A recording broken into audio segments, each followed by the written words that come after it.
Okay, hey, what's up, everybody? Sorry about the little delay. Having some Chrome problems, it looks like, so we'll just keep pressing on. We haven't done one of these in a long time, so nobody else seems to do these live help videos anymore. So I figured we could start doing it again. We kind of stopped because there was like 30 people on every night, doing the same thing. So I don't really like to do that kind of stuff. So any questions, just hit that Q&A button. Like I said, it's either at the bottom or up in your top corner. We're going to answer any questions you guys got, and we're going to go over some tips if you're doing online arbitrage. And we'll be covering lots of other things coming up. Wholesale, retail arbitrage, dealing with companies, opening accounts, all that good stuff that you need to properly run your Amazon business. And if you're just starting out, we have about 400 videos on YouTube, so you can just search my name or shoot us a message and we'll give you links to all that, or go to ShawnMayo.com. And that has kind of most of the services that we do. There's lots of free stuff on there. Uh, there's plenty of stuff to get you going, restricted brands lists, companies you can use to get ungated. We wrote an ebook on some of the top wholesale companies where you can get ungated in lots of different brands with only opening a few different accounts.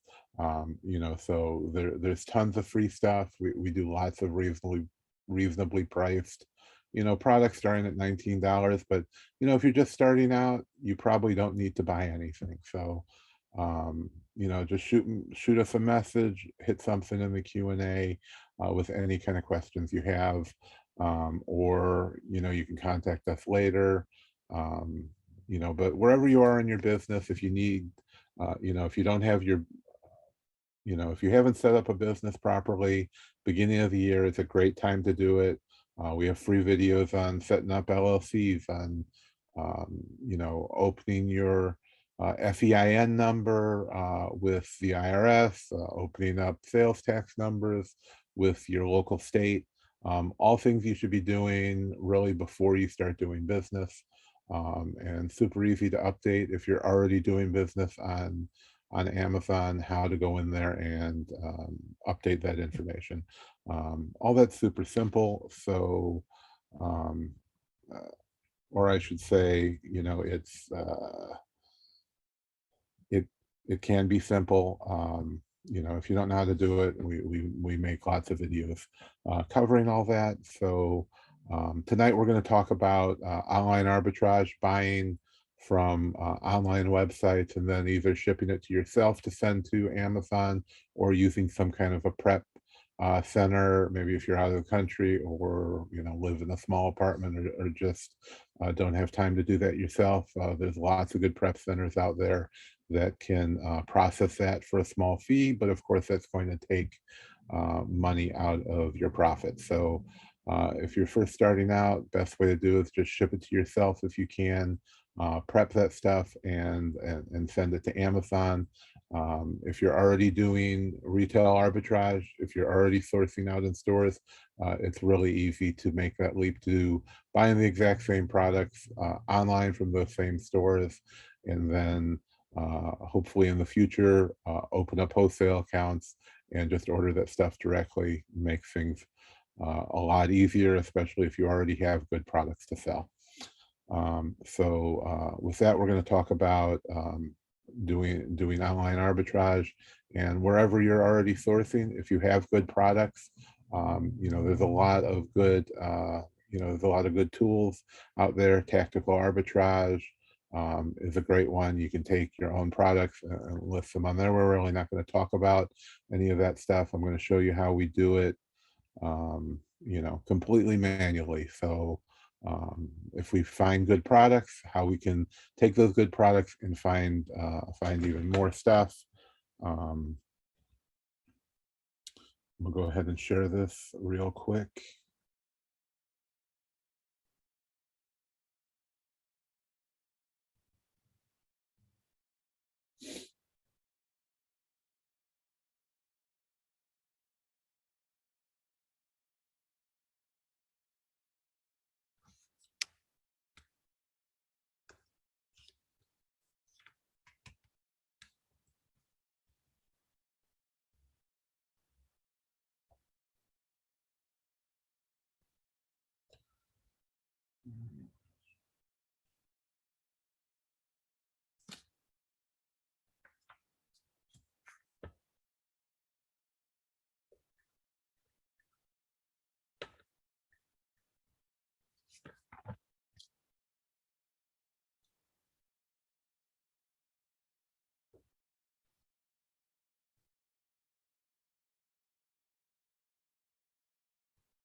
Okay, great. Like I said, any questions, hit that Q&A button. I'm gonna go ahead and hopefully share the screen now.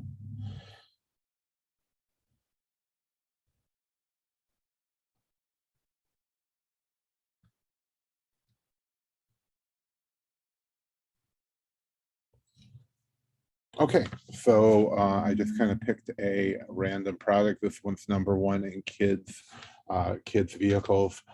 So if you already have a product that's selling well, or you find a great looking product, there's a ton of stuff right on the Amazon page. You don't need any plugins or external software, or any of that kind of stuff to find, find more good products. And this is one of the main ways we find products to sell, is by looking at a product that we already found. We do have people that are, out searching manually by hand. We have a whole team of VAs that do wholesale, a whole team that does online arbitrage for our business.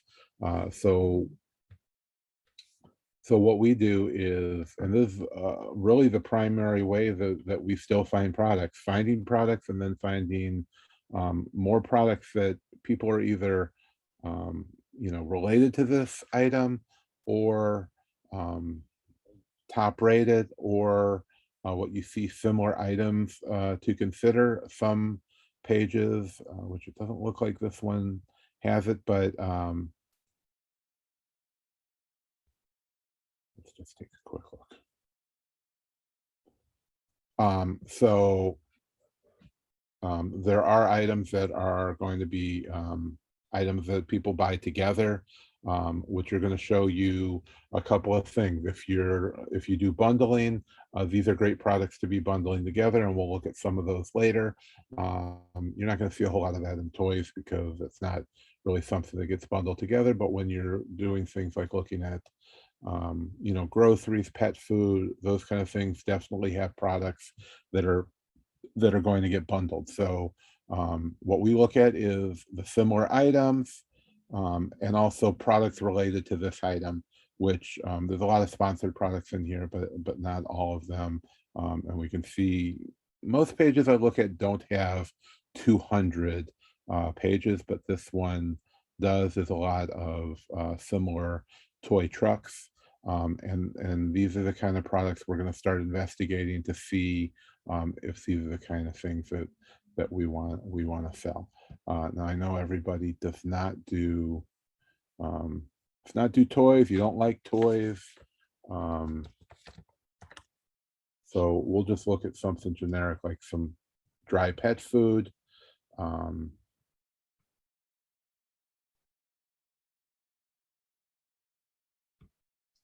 Something like this. This is a multi-pack.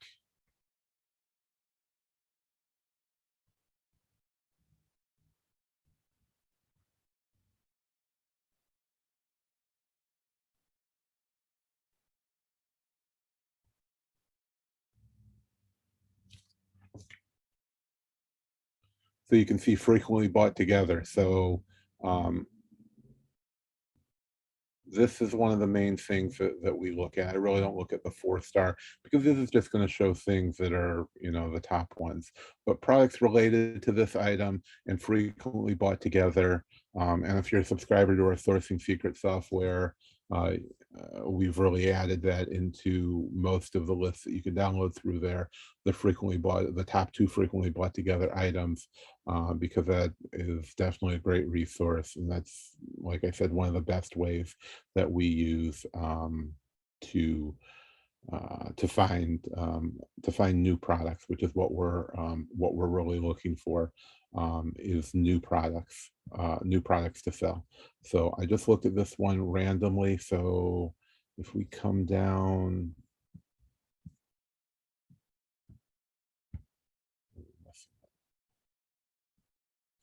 so see, this is rated 383 in pet supplies, which is a ridiculously top seller. Pretty much anything under 1,000 in any category is just going to fly off the shelves as fast as you can get it. So we're using this to look at um, what Chris Green calls them is rabbit trails. If you're familiar with his books, Online Arbitrage, Retail Arbitrage, and all the other ones, really is how I, started selling on Amazon, was reading this book, and really there's a lot of great information in there. If you want to take a look into those. And he kind of coined the phrase rabbit trail. So, and that's what we're doing, is and is one of our primary ways still to source, is looking at products we're already selling, or good selling products, or looking at products on sourcing lists. I just pulled up a random older sourcing list that we had, and so we'll look at these products, and maybe all these products are not right for your business, or you don't really like dealing with, the competition you may get from buying products from a sourcing list.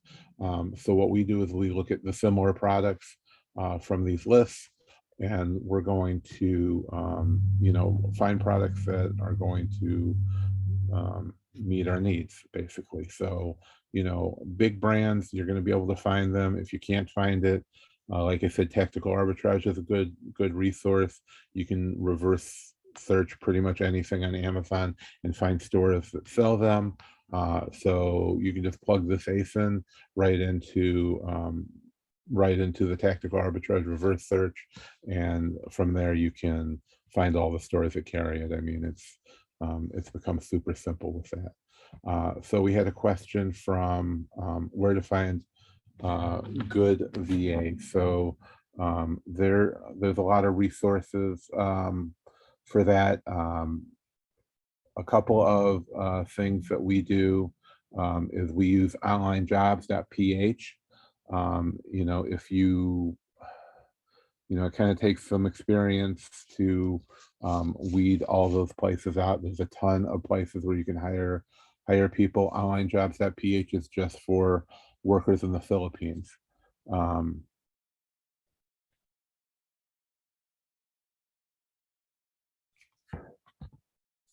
So that's one resource. They do charge you by the month to use it. You can hire somebody and cancel it. You get a lot of low-end people who are just applying for every job, and we could do multiple videos on hiring virtual assistants, but that's kind of like raw hiring. So another, and we'll talk about that a little more, but another one that we use is FreeUp. And FreeUp is great. We've been using them since they started years ago as well, and they have more trained people. So they probably don't have somebody to help you source products on Amazon, but they will have people who are familiar with Amazon, who has a certain level of training and knowledge in whatever you need to use, Google Sheets or Excel, or whatever it is you're using for sourcing. Then you would need to train them on using maybe the sourcing software or whatever it is you're using. If you're using Tactical Arbitrage, they probably won't have somebody who has experience in Tactical Arbitrage. The same if you're using Online Jobs or any of those online hiring places. The problem with that, and what I was going to come back to, is like Online Jobs, you usually get hundreds of applicants every time you post a job, but a lot of times they're not even reading it. They're just hitting the apply button to everything. So we've done a few things like put a code word in the job description, and they have to put that in the title, or we just ignore it when they email us. So just something random, and you get people of all skill levels applying for. You have high-end jobs, low-end people are, it's kind of, it turns into a lot of work. You're going to spend a lot of time hiring somebody an online job. That's primarily what we use now, unless we need a higher end worker. And in that case, we're usually using free up because they have, you know, $20 an hour people, $50 an hour people. If you need a developer or experienced customer service or, you know, or anything like that, or, you know, we found some really, really high end people for short-term jobs through them. So we really like them. We do have some kind of affiliate link, I think gives you a discount. So you can just shoot us a message and we can pass that on to you. I'm not really pushing either one, but that's who we use for virtual assistants. Um,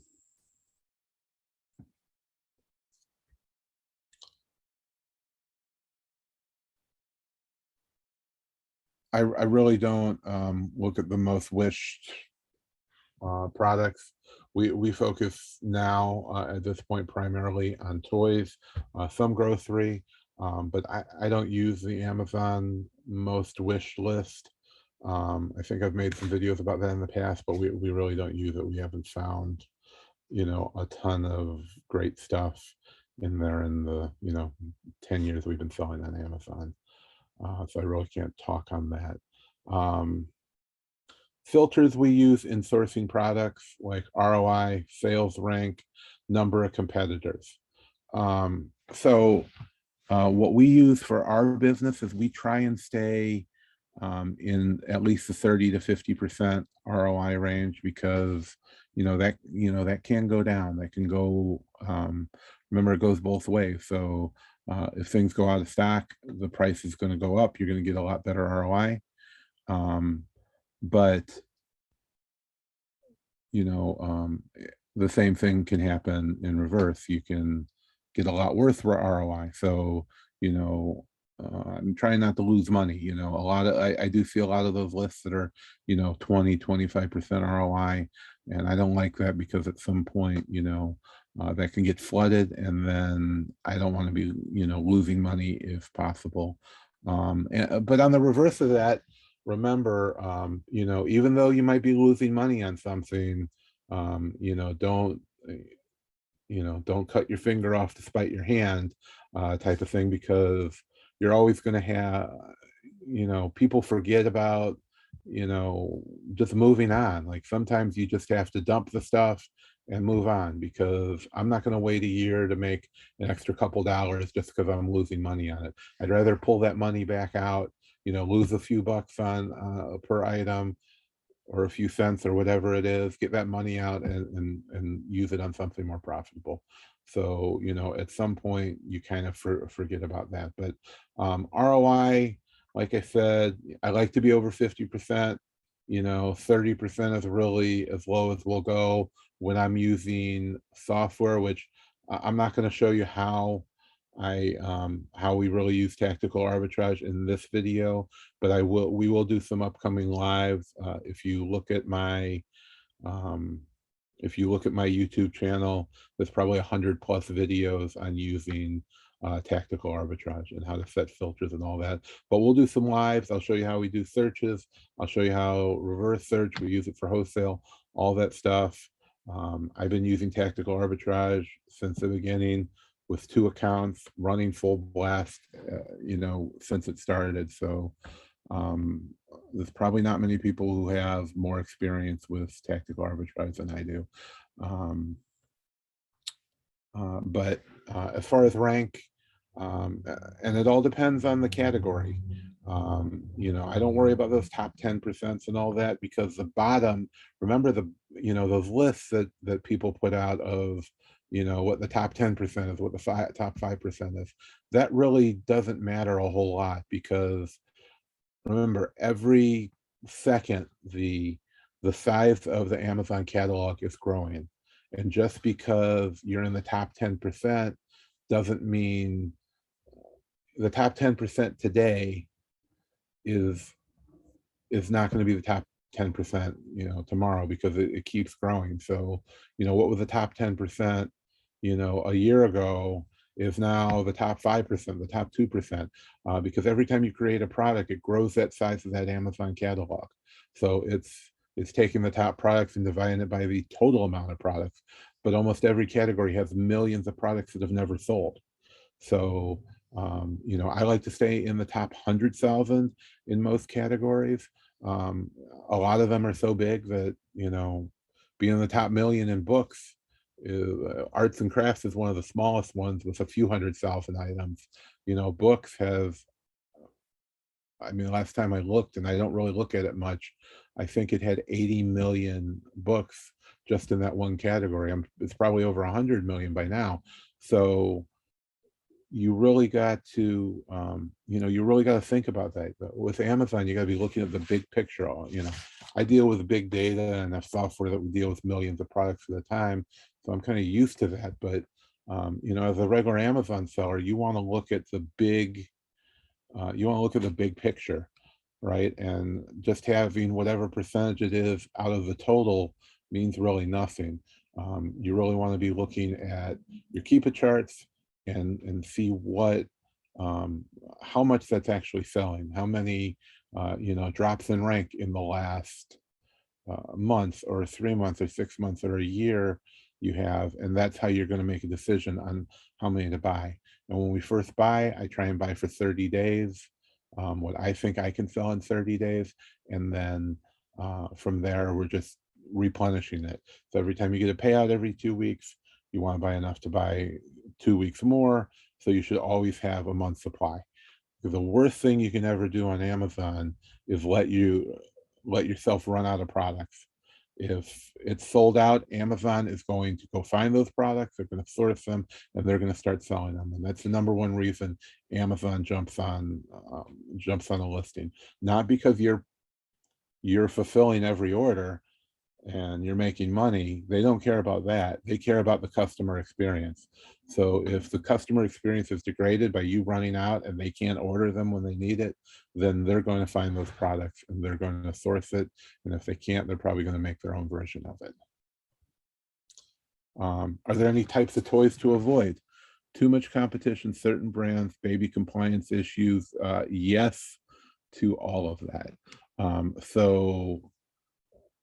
The compliance issues are not just for babies, but we try and deal with a lot more adult type toys. So, action figures, not adult, but, closer to adult. So older kids. So I try not to buy baby toys or toddler toys, but more like adolescent and teen type of toys. So, everything we probably had or I had when I was kids, has come back around. Master of the Universe is huge. G.I. Joe, Lego is definitely a brand to stay away from. There's just a ton of competition. You look at any currently produced active Lego listing, and there's usually hundreds of sellers on there. If you were able to we have a Lego account because I do have 3 retail toy stores. So I basically have an account with everybody. So that gets me around the compliance issues because those brands have to have that available. But you, as somebody who may be buying from a third-party distributor, if you're buying toys, someone like Entertainment Earth, if you're buying from them, they probably can't give you those compliance documents. But if I have a Lego account, or we have an account with Lego and Hasbro and Mattel, and most of those guys don't even give accounts anymore. You have to go through a distributor, and you're probably not going to be able to get a lot of those compliance things. So a lot of people are complaining about compliance documents that they can't provide. That's because they're probably not buying directly from the brand, and that's what we kind of promote. It is always dealing with the brand directly. So if possible, we open accounts directly with the brand and we don't use a third-party distributor. And that's because you don't want, why are you paying for somebody else, for a middleman, right? They're just a middleman. So they buy it and then they have to pay for shipping to them. And then they have to obviously jack up the price to make money. They have to have salesmen and people working in their warehouse and paying for a warehouse and executives and everything else involved with running a big company like that. You're going to have to you have to pay for all that. So that's whatever the percentage of markup they have. Why do that when you can buy directly from the brand?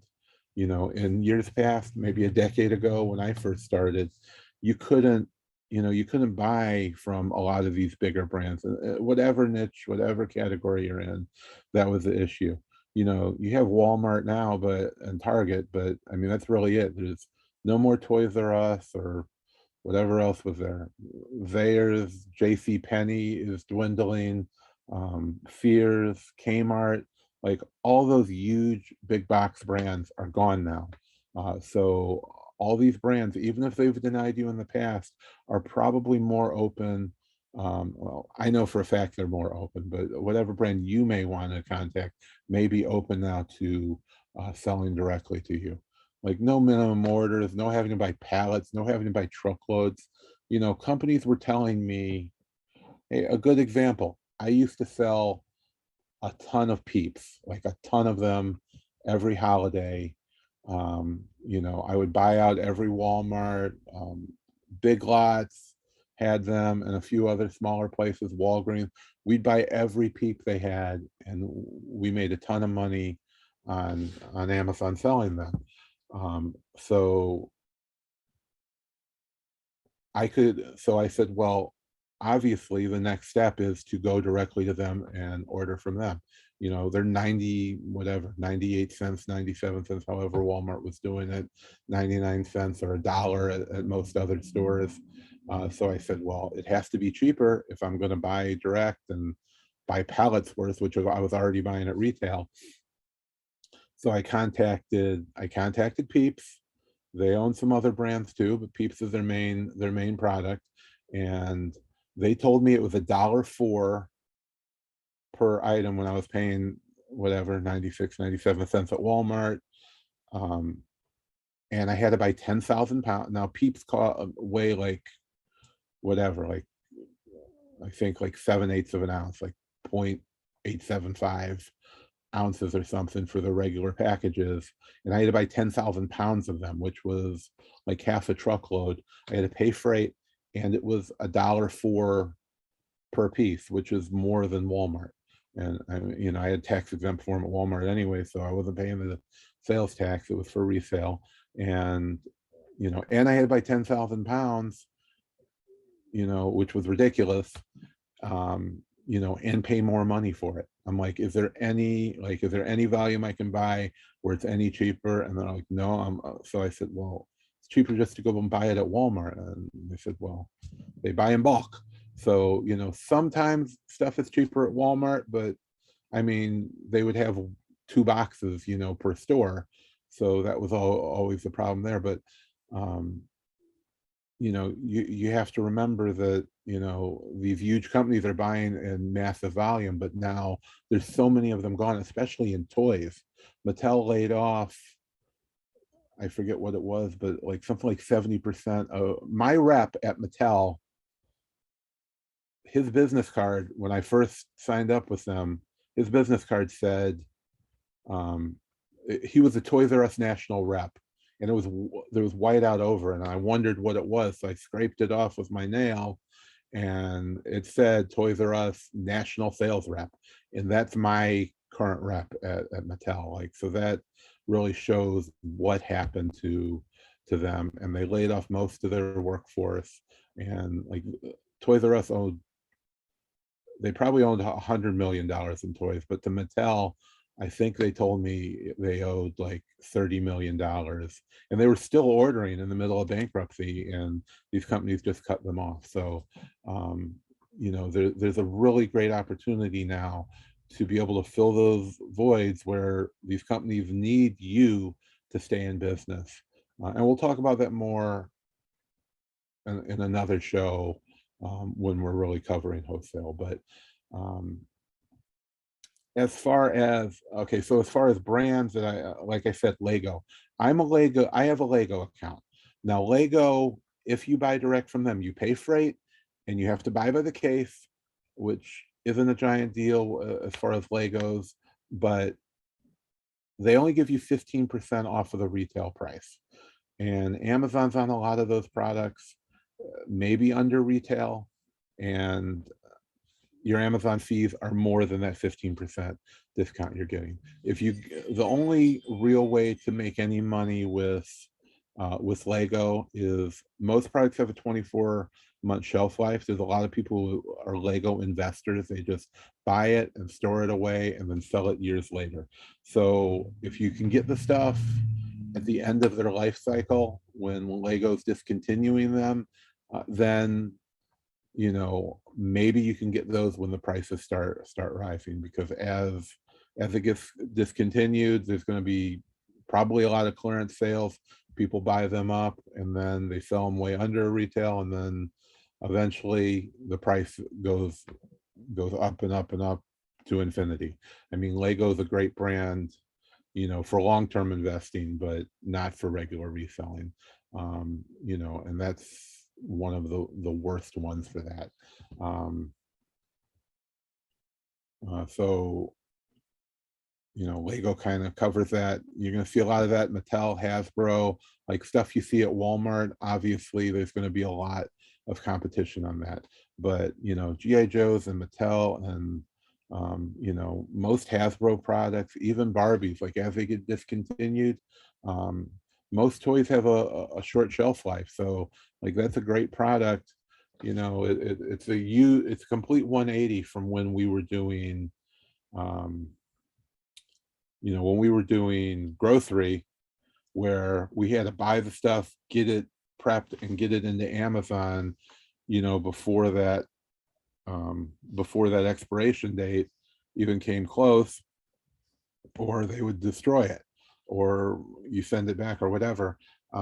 Now, you kind of want those products that are being discontinued, because the price is going to go up. I buy tons of stuff just to hold it. I mean, I've got hundreds of sealed cases of toys that that are kind of one-shot deals. A lot of the stuff that are in toys, companies like Hasbro and Super 7 are selling stuff to order. So you make your wholesale order, they have it for pre-sale on their website, and then they don't make it until they close those pre-sales, and then they manufacture it and it's delivered a year later.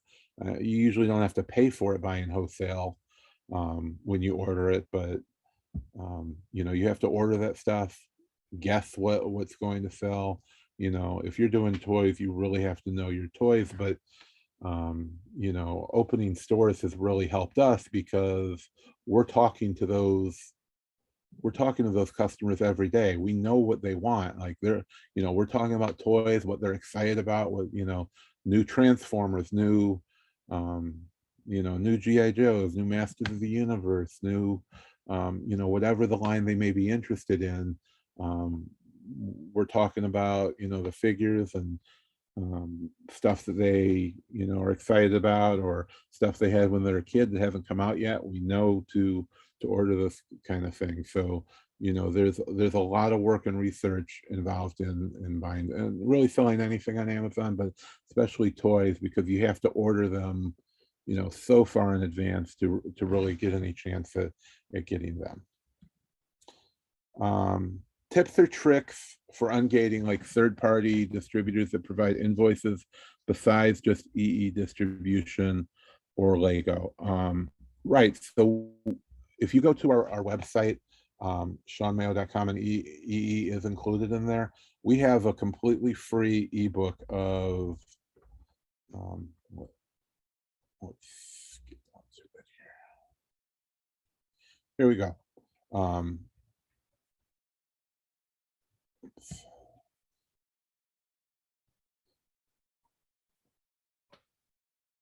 So I have this My Top 5 Wholesale Distributors ebook, and these are wholesale distributors that are not necessarily good for buying for resale, because kind of a lot of people know about them, a lot of people buy from them. There's not a ton of profit, but there is a ton of brands that these particular distributors have under their umbrella, basically. So it's a good place to go to buy products to get ungated. So if you want to sell, Hasbro that makes Transformers. You want to buy Transformers at Walmart, and they make G.I. Joe and, you know, tons of other stuff. Then, and as well as Mattel. So Entertainment Earth, like Scott had mentioned, which is one of the 5 in there. You can open an account with them. You can buy your Hasbro products, your Mattel products from them, get your invoice. You know, you send that stuff to Amazon and maybe break even, but you're not paying somebody $500 per brand just to get ungated. So, you know, your best way to get ungated in any brand is to open an account with that brand. Find that brand. We have tons of lists. We have wholesale lists of hundreds of brands. You know, you can buy one list for $40 or whatever that list is, in a specific category like toys, grocery, home and kitchen, baby, whatever it is. And then you can open an account with that brand. It's got the contact information, the top selling products. You open an account with that brand, and then you use that invoice to get ungated. And it's right from the brand. Like, there's not going to be any, we don't support that distributor. It's not a distributor. It's there, through between all our dozen or so wholesale lists, there may be 5 or 6 different you know, distributors, and those are only brands that will not sell direct. You have to use a distributor, and that's all we include. So we're giving you direct contact information. You open your account, you make a purchase, and then you use that invoice. Even if you don't make any money, you can break even and send that stuff to Amazon, break even. Maybe if you lose a few dollars, you know, companies are charging $500 or more to get ungated in one brand. You know, so if you can basically do it for free with just a little legwork, you know, and you don't need my wholesale list to do that. You can, you know, you can fit, you know, it takes a little work. I've made a lot of videos on finding wholesale brands. If you don't want to do it, if you want to just jump into a brand, you know, we have those lists.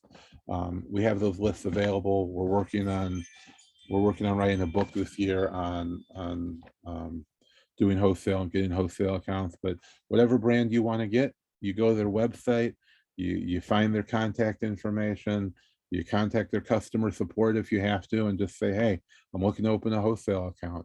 You know, I'm a small retailer, and, you know, I usually give them my zip code, just so they know like where to point you. They may have different reps, or only work through a distributor, or whatever it is, and they'll get you in contact with them, or they'll have them contact you. So that's really the best way to get ungated.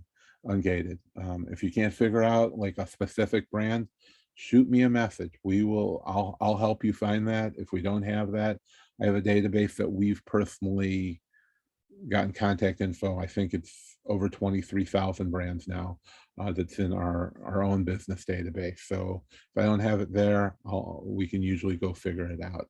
And if it's one of those harder brands that you just can't get ungated in, Scott Margolis is really the best in the business at that. You know, he's a little pricey, but if you absolutely want a specific brand, he can help you get that legally and ethically. Because there's a lot of companies just making fake invoices for people, and that's a great way to get permanently suspended. You'll never get out of that. So hopefully that helps you. How to search for profitable bundles and multi-packs in grocery. So in grocery, you know, I think that's like the #1 place to be doing that. We'll just go look at grocery and find some random stuff and take a look. Stay away from Amazon Fresh. Food and grocery.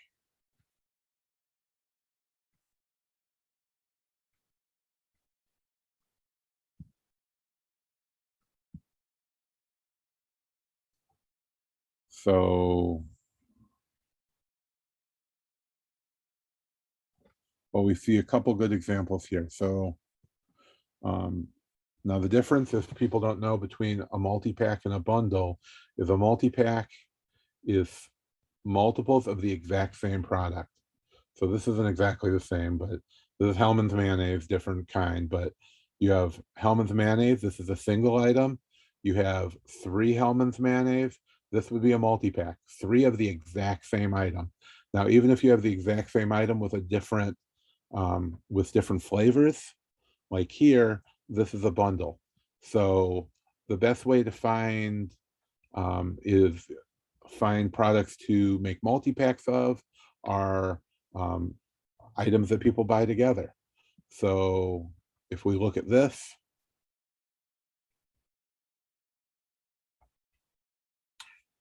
this is a 3-pack. We could see items that people bought together. Mayonnaise, peanut butter, and fruit snacks. These are not good products to bundle. Okay, nobody wants to buy mayonnaise and peanut butter at the same time. But products related to this, we can see that these are kind of products that, now when they say related to it, they do mix sponsored items in here. So you have to be careful, but they're not all sponsored. We can see the kind of products that people are buying together. So, or buying at the same time, or the same people are buying them.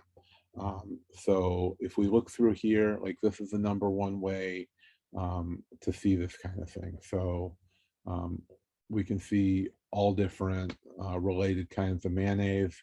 I'm gonna, what are we looking at? We're looking at the 3-pack. So there are 30-ounce 3-packs, 11.5-ounce 6-packs, 20-ounce 3-packs.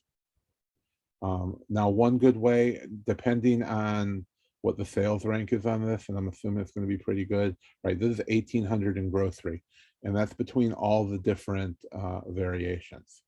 So this product really should not have all these variations here. Like, you know, you've got 11.5-ounce, 20-ounce, 30-ounce 3-packs, 20-ounce 6-packs. So you know, they should have never been, all these different sizes should never have been bundled together. So this is the one we originally looked at. So if we look at these different variations, each variation is going to have a frequently bought together. So it's not just one for the parent listing. So we see a bunch of mayonnaise, looks like 6 of them, plus a case of ketchup. Not really good items to be bundled together. And like not every listing is going to give you something. You know, there's a lot of research that goes into this. So we can see that's probably not a great one. So if we look at these mayonnaise packs to go, we can see, okay, so mayonnaise, mustard packets, and sweet relish are being bought together. This would be something good that could be bundled, in my opinion. So this is to make, you know, probably chicken salad, tuna salad. You take, you know, you can take a can of tuna, a pack of mayonnaise, pack of mustard, pack of relish, and you know, you have tuna salad for your lunchbox or, you know, picnic or whatever you're doing. You know, so that would be a good bundle, a certain amount, like 10 of each or 20 of each or whatever it is. And this is a 60-pack, and these are probably bigger packs as well. So 100 mustard packets, 50 relish packets are good. You know, those are good items to bundle together. Now if we were to keep following these rabbit trails, and if we just look at the sweet relish pack, 50 bought together. Now there's ketchup and mustard and a different mayonnaise and a different sweet relish.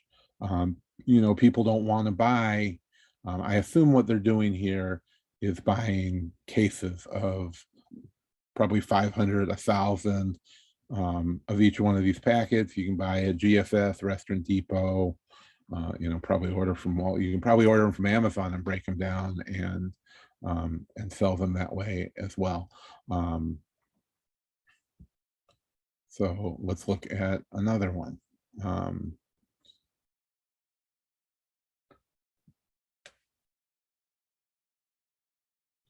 So if we go over this ketchup, we're seeing a lot of the same stuff going on.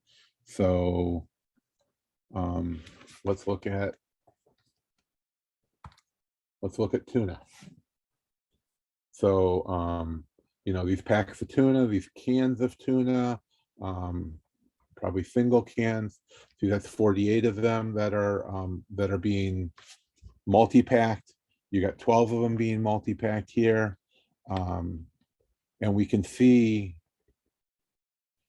almost all these variations are sold out. They're probably such good sellers that the multi-packs can't be, see, it's $4.79, and this is the only variation out of all these that are even available right now. So all these other ones have sold out. So these are great listings to get on. It's not a big deal to jump on these, but if you see bundles, when people bundle, they try and make it an exclusive, which is really against the idea of what Amazon's trying to accomplish. And at some point, those are going to get taken down. Like, you put all these tuna and you put them in a box with your company's name on it. Like, that's not the idea of Amazon listings. It's, so anybody can sell that as long as it's legitimate. Should be able to get on any of these listings. So a lot of times you see bundles, maybe 20 kinds of candy in a box with a can opener with their logo on it or whatever it is. That's not something you can sell on because you don't have an exact product. So you really want to stay away from that. But as far as multi-packs, as long as there's not some weird exclusive thing that they put together, you can sell on that. And there's tons of food stuff is great for multi-packs and bundling. So I'll find products that are really highly consumable, like these packs of tuna that people are going to throw in their bag and take with them or whatever. They don't even need to be refrigerated, and you can put some of those other things with it. So you can bundle tuna, 10 tunas with 10 mayonnaise, 10 mustard, and 10 relish, and you have a bundle. Or you can sell, I think these come 10 to a box anyway. You can bundle 10 or 12 of these or whatever it is. See, here's the same one in a pack of 10. As long as it's the exact same product, there's tons of these multi-packs and all these different varieties that are available that are just all sold out. So you can just list against those listings, and it's already a product with a great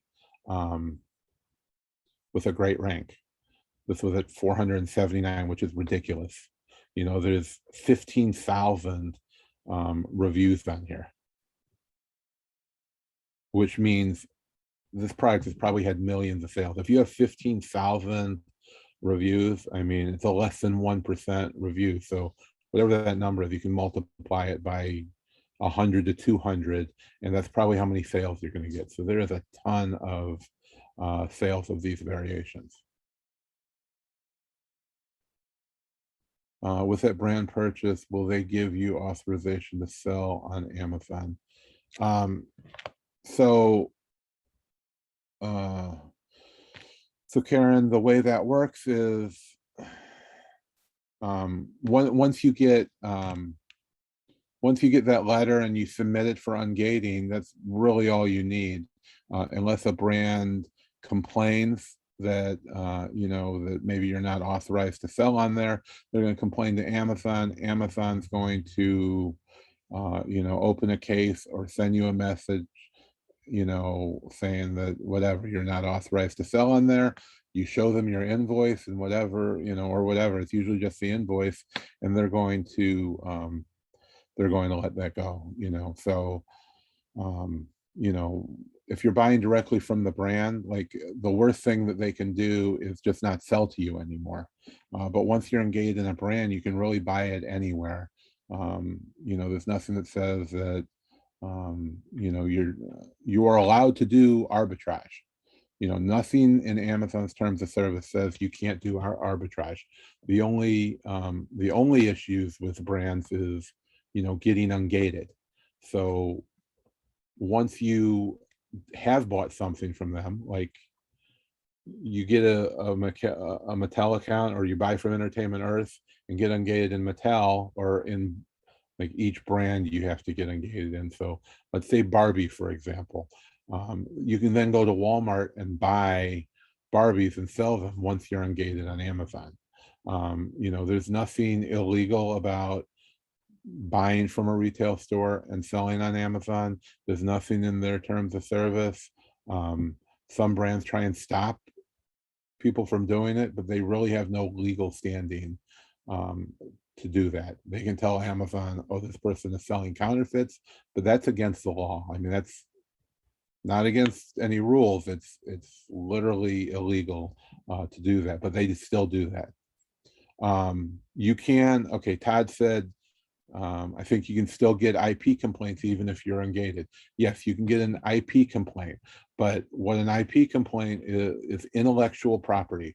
That means if you took a picture off of, I mean, we're looking at StarKist, so if you took a picture off of their website and uploaded it to Amazon, well, that's their intellectual property. That's not their physical property. So they can get file an IP complaint against you.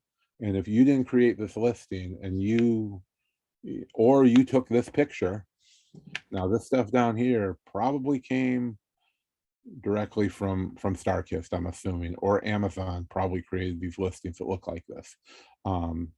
But if they file an IP complaint against you, we've handled it two ways. We have contacted the brand before, and we've had to do some wild stuff to do that. But I've gone as far as going to LinkedIn, contacting their corporate lawyer, or finding the name of the person who filed the IP complaint that Amazon gives you, and contacting them. And I sent them an invoice and they dropped it. And the other way is, there's really three ways. So the second way is, proving that you're legally allowed to sell that stuff. You have an invoice from Amazon, from whoever, StarKist or whoever makes them, and you can show them you bought them direct. And the third way is, if the people who make that IP complaint do not respond to you, then you can use that to get that IP complaint removed. So a non-responsive complaint where you tried to clear that up and you can prove that with screenshots of emails or whatever it is, then they will also, Amazon will also drop that. And we've helped at least dozens of people multiple times. We've been able to fight that. There's a lot of competition who is, and we've also dealt with that many times with our clients and once ourselves, where our competition, another seller, will pretend to be a brand and file an IP complaint. And we've had to prove that that wasn't them. Like, they had a website, that brand, and which was a fake brand, but our competitor had a website that was pointing back to their own Amazon store, that was the website in the complaint. So sometimes you have to get creative to get that stuff removed. But no matter how you're sourcing, all that stuff can happen. We had a problem with the WWE, and that's who we contacted on LinkedIn. I contacted their corporate lawyer, and sent them invoices of the WWE belts that we had bought wholesale legally through Mattel, because Mattel's who distributed them. And within 24 hours, our IP complaint was gone. So a lot of times it's just getting in contact with the right people. And a lot of these big brands just don't want counterfeits, mixed in with their legit products. Yeah, anybody can, okay, so I think Todd said again, if you get on a list that already has pictures, can they still file an IP? They can, but you can use that to fight it. And IP complaints are not as common as, like, if you're reading in the Facebook groups and all that stuff, or even worse, the Amazon forums, it sounds like everybody's getting IP complaints all the time, and that's really not the case. I don't think we've gotten one in the last year, but it does happen. And I mean, if you get a lot of them, you can lose your account, but having one, you're not going to lose your account. I think we had 8 of them at one time. Most of them were from the same company. And we just fought them and got them taken down. But either they're going to respond and say they won't take it down, um, or they're not going to respond and you're going to get it taken down, or you can just or if you have some kind of proof that it's legitimate, like invoices, you can just give those to Amazon and you're probably not even going to have to deal with the IP complainant.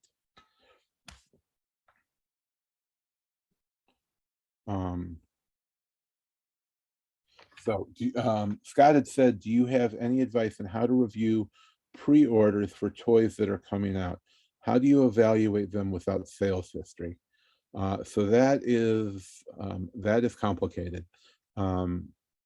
So I mean, we kind of have, like I spoke about before, we do have a lot of people, that we're talking to, which is not going to be the typical Amazon seller. So what we do is we review those products and history of the brands. The history of the brands and the IP, which is the whatever it is, G.I. Joe or Masters of the Universe, the popularity of those figures, how rare they may be. So different companies have exclusives, like Entertainment Earth, for example, does a lot of exclusives. There's what's called previews exclusive, PX, which is a company called Diamond Comics, which is a big comic and toy distributor. They have a very thick magazine that comes out every month called Previews. And the only way to get those is like ordering through them, but you're really ordering through your local comic book store, which is us in this point. So those are a lot more limited. So you're looking for exclusives, whether it's a Target exclusive or Walgreens or Walmart has exclusives. When you're buying wholesale, a lot of those big distributors will have exclusives, and sometimes websites like Big Bad Toy Store is a huge toy store. They may get an exclusive that you can also order wholesale, but sometimes we're just ordering retail from these big brands. Target does a lot of exclusives on pre-sale, so we'll order the maximum that we can from Target, and the same with Walmart or Big Bad Toy Store or any of these places. And then knowing the brands and how they distribute products is very important too. Super 7, that we're a dealer for, is another one like this. They have what are called Ultimates, which is a big 7-inch figure with like a ton of accessories with it, and they only manufacture to order. So like I said, they take their pre-orders from their wholesale, plus they do actual pre-orders on their own website, and that's the only way to sell to get them. So they'll only have a pre-order open for a month, for example, and then once that closes, then they start manufacturing it, and it may not come out for another year. So those type of products are a lot more limited than, for example, the G.I. Joes that are in every Walmart and every Target, plus all the regular stores. So in those situations, we know there's going to be it's like anything, how limited the product is. So stuff from those smaller companies, and that's why they're only producing to order, because they can't afford to have a whole warehouse full of every product they're making. So we look for those things, looking for exclusives, looking for the most popular characters, looking to see how limited things are going to be. Like G.I. Joe, there was a Snake Eyes movie out last year, and they had 4 figures. They only had 4 movie figures, so I knew they weren't going to sell those for years. right? Because it was, there were exclusive paints and an exclusive box, just around, for the movie. So it was outfits they were wearing. They were probably the same figures with just different paint, and then, a special box. So I knew that was probably only going to be one run, of those, and they were never going to reproduce them because if there's another movie, they're going to make different figures and all that stuff. So we know, those movie figures over time are going to increase in value as well. So those are, a few of the ways that, we evaluate those, as well as, the character. Like, we know that, like, one of the rarest Master of the Universe figures ever to come out was called Scareglow. He was in the original Master of the Universe movie in the 80s, at the very end of, like, the lifespan of Master of the Universe figures. So, like, it's one of the most expensive ones. Like, on card, they're like $3,000. Loose, they're at least $500 without any accessories now. So we stocked up when they announced those, whatever it was called, the Master of the Universe Origins, like, sold out almost immediately. And, like, they're still $50 or $60 now, where a lot of the other figures are just retail price of $15. And, they made little Mega Construct figures, which are like $40 now. And, some of the other lines, like everything that was Scareglow, is like sold out almost immediately. And you really only know that by knowing that toy line and what maybe the vintage ones are doing. The more rare, like, the vintage stuff was, like, the more popular that they're going to be, because people are going to probably hoard them, buy, 5 or 10 of them, thinking that, they're going to go up in price eventually. And they kind of do, you know because people are doing that, expecting that. um, so hopefully that helped a little. Toys has a, it has this kind of a steep learning curve, but I mean, the potential upside is crazy when you're able to get the, when you can get those kind of products, that are going to be going up in value. I really didn't mention a site to buy tuna in bulk. Um, these packs, actually, if you're looking at these right here, I know, um, Sam's and Costco has them. Um, you might be able to find these at Restaurant Depot. Um, I'm not real big on the wholesale places, but what I would do is contact the. I don't even know who makes StarKist. Um, I guess we can do that live, huh?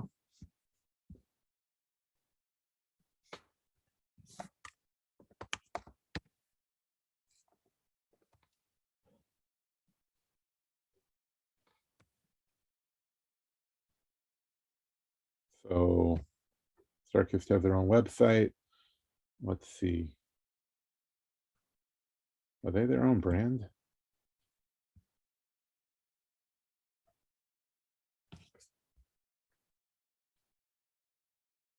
Hmm. They're owned by Dongwon Industries. So So the first thing I'm going to do usually is look at the about, which is what we did. And then, um, usually at the bottom, if there's just a wholesale link, we can look for that right there. Um, if not, I usually go to the contact us. And close some of these windows. So we got a phone number, we have mail, we have messages. We can fill out this form here. Um,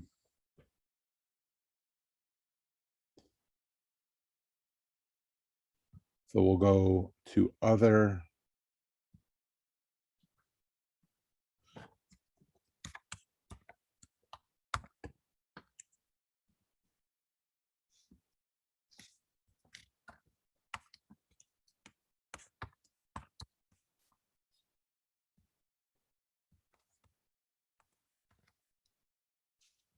Fill out the form.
And that's all there is to it. And then they'll call or email with the contact information to either open an account or whatever whatever it is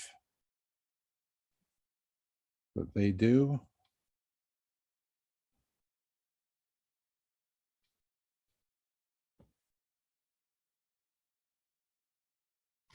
It's just information on it.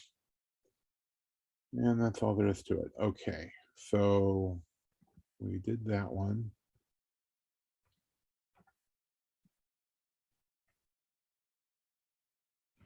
So Sanjeev asked if there's a beauty product ungating guide. Yes, we have a wholesale list. I think we've done a couple on beauty.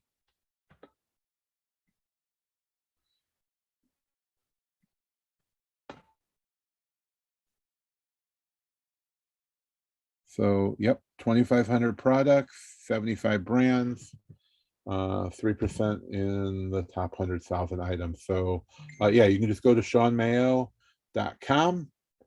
And then the wholesale list, that'll take you to all of our wholesale lists. Those are $197 a list, but we've got them on sale for $39 right now. And like I said, there are free stuff. If you're into wholesale, our sourcing secret software, free 7-day trial. Those are on sale. Our top 5 wholesale distributors ebook is completely free. You just put in your email. Restricted brands list, our list of over 1,500 restricted brands. So you can either know who to stay away from, or you can go through and try and get ungated. And there are tons of those that auto ungating. We have OA lists, we have RA lists, we have weekly lists of wholesale products. It's going the wrong way. You name it. These are our OA lists. There's our restricted brands list. We have a list that we put out every week. I think it's $19 or $29. Auto approved brands list that we helped a lot of our clients with. So we give you a list of 10 new brands every week that are known to automatically ungate for most people's accounts. Retail sourcing team is our RA list. So if you do retail arbitrage, these are mostly products that are going to be sold out online that you can find in stores. So and then if you're not in our Facebook groups, we have a lot of we have several Facebook groups to help you guys out as well. So covered that. Yes, it's recorded. If you're in here, you're going to get a you'll automatically be emailed, usually within 24 hours, the replay. So if you're having a problem with your audio.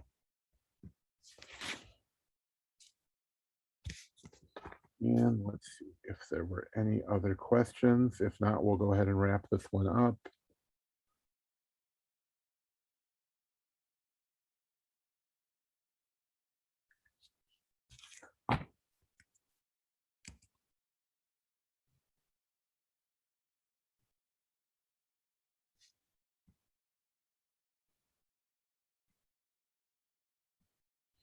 Do we have templates for answering? I'm not sure what kind of complaints.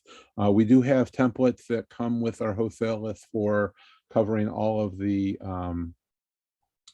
help you opening accounts. I'm not sure what kind of complaints you mean, Monica. So just shoot us a message, and we should be able to help you out there.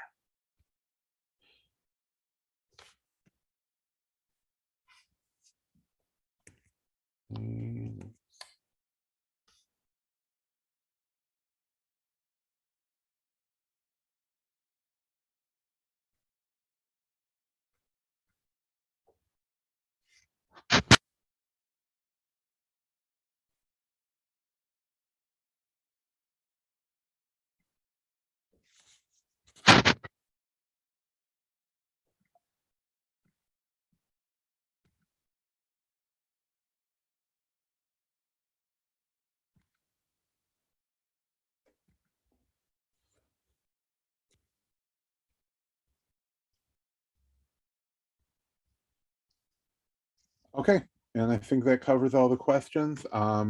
Anything else, just shoot us a message on Facebook, send us an email, support@shawnmayo.com. We're super easy. We're super easy to get in touch with. So, you know, you have any questions or you need more one-on-one help, we can point you towards that as well. So, we'll see you in the next video. We'll do another one of these in a couple of weeks, covering another topic. We're going to go over tactical arbitrage and wholesale, retail arbitrage. We basically do it all except private label. So yeah, any questions, let us know, and we'll be happy to help you out. See you in the next one.